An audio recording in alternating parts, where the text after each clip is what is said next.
मेरा नाम मुकेश सिंह है और ऑटो यूनियन का अध्यक्ष हूँ मैं। आज ये प्रेस कॉन्फ्रेंस की आवश्यकता पड़ गई कि आप सभी एकजुट होकर यहाँ पर।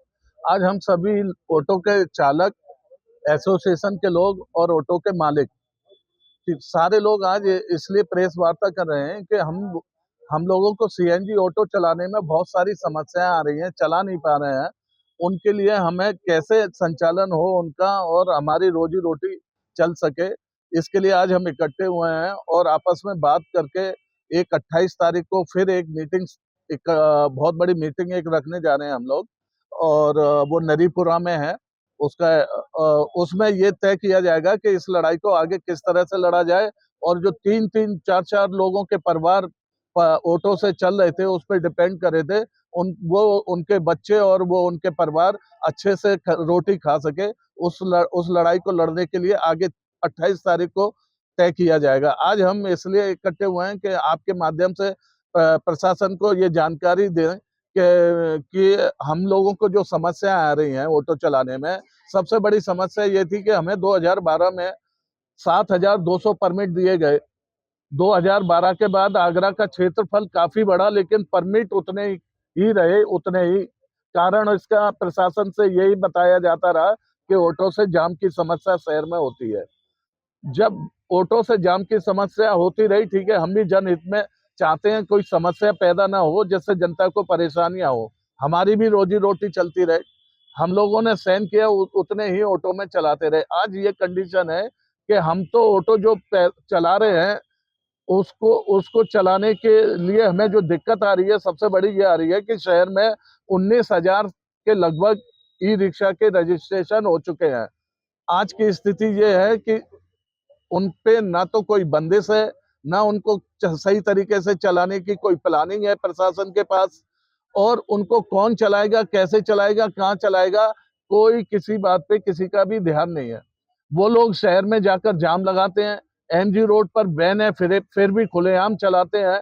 हम लोगों को एमजी रोड के आसपास भी नहीं जाने देते हैं। और आज स्थिति ये है कि हम गली मोहल्ले में या घर पर ऑटो अपना खड़े किए हुए हैं, क्योंकि हमें चलाने की ना तो स्पेस मिलता है, अगर कहीं निकल के भी जाते हैं तो जगह सारे बैटरी वाले रिक्शे घेरे हुए हैं, पुलिस के लोग भी बीच में आ जाते हैं, वो हमें चलने नहीं देते हैं। तो हमारा कहना यह है कि सबसे पहले जब शहर में जाम की समस्या हमारे लिए थी, आज भी है, तो ई रिक्शा के रजिस्ट्रेशन को बंद किया जाए सबसे पहले।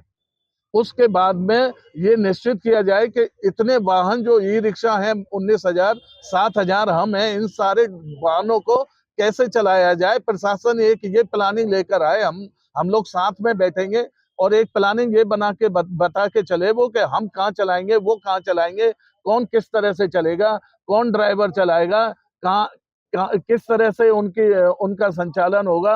और लाइसेंस वाले लोग चलाएंगे, बिना लाइसेंस वाले चलाएंगे। ई रिक्शा को छोटे छोटे बच्चे कहीं कहीं चलाते घूम रहे हैं खुलेआम, उन्हें कोई रोकने वाला नहीं है। कल कोई दुर्घटना हो जाए, किसकी लायबिलिटी बनेगी? किसी का भी ध्यान नहीं है इस ओर। तो हमारा कहना है ई रिक्शा जो चला भी रहे हैं उनके पास भी, जैसे हमारे सीएनजी के लोग चलाते हैं लाइसेंस लेकर, वो भी चलाएं। परमिट को लेकर लाए परमिट का, ये परमिट उन पे ना तो परमिट है, उनको केवल रजिस्ट्रेशन उनसे लिया जा रहा है और उन्हें भी मिसगाइड करके बेरोजगार लोगों को डीलर और फाइनेंसर दोनों लोग मिलकर उन्हें बेवकूफ बनाकर, बेरोजगार लोग हैं आजकल, बेरोजगारी इतनी फैली हुई है कि उन्हें लोग फाइनेंसर और डीलर बेवकूफ बना रहा है कि तुम 30,000 40,000 रुपए लेकर आओ, हम तुम्हें रोजगार का धंधा दे देंगे। उसके बदले में वो क्या कर रहा है, फाइनेंसर ने 40,000 लेकर डीलर ने फाइनेंस करा दी गाड़ी, बाकी का अमाउंट गाड़ी बेचकर डीलर ने अपना कमीशन ले लिया। और जो सब्सिडी आ रही है 70-80 हजार सरकार की तरफ से ई रिक्शा को, वो ई रिक्शा आज तक किसी ई रिक्शा वाहन स्वामी को नहीं दी गई, जबकि आगरा में जितने 4 व्हील रजिस्टर्ड हो रहे हैं बैटरी वाले, उनकी सबकी सब्सिडी प्रशासन से उनके अकाउंट में जाती है। जो व्यक्ति खरीदता है, जो ओनर है, रजिस्टर्ड ओनर वाहन, उसके उसमें जा रही है। फिर ई रिक्शा वाले चालकों की और खरीदने वाले जो मालिक हैं, उनकी सब्सिडी कहाँ जा रही है आज तक किसी को पता ही नहीं है। और वो भोले भाले लोग हैं, वो जानकारी उनको है नहीं है, वो पूछते नहीं है। तो ई रिक्शा के जो डीलर हैं, वो उनका जो सब्सिडी है हैवी अमाउंट बेचारों का, वो भी खा रहे हैं और उन्हें कमाई का लालच दे दिया।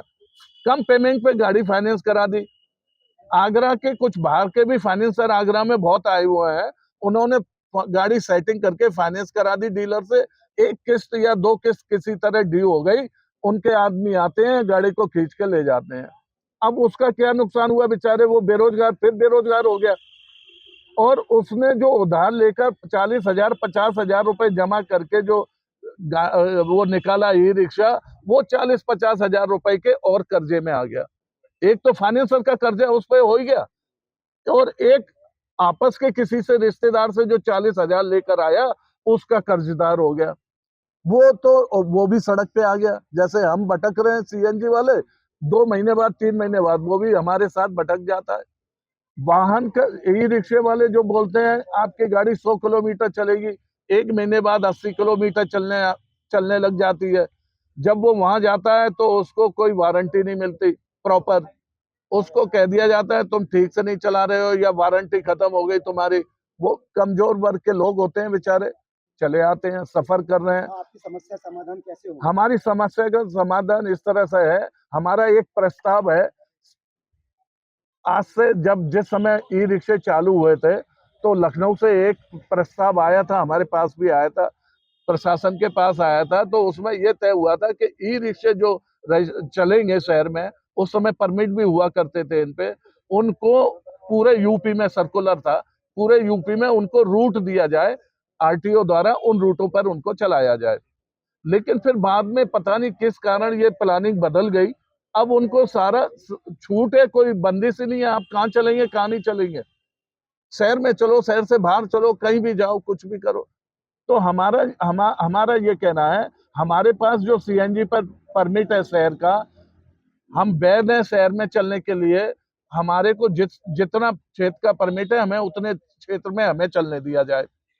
ई रिक्शा के लिए आप शहर में चलाएं, बंद ना करें।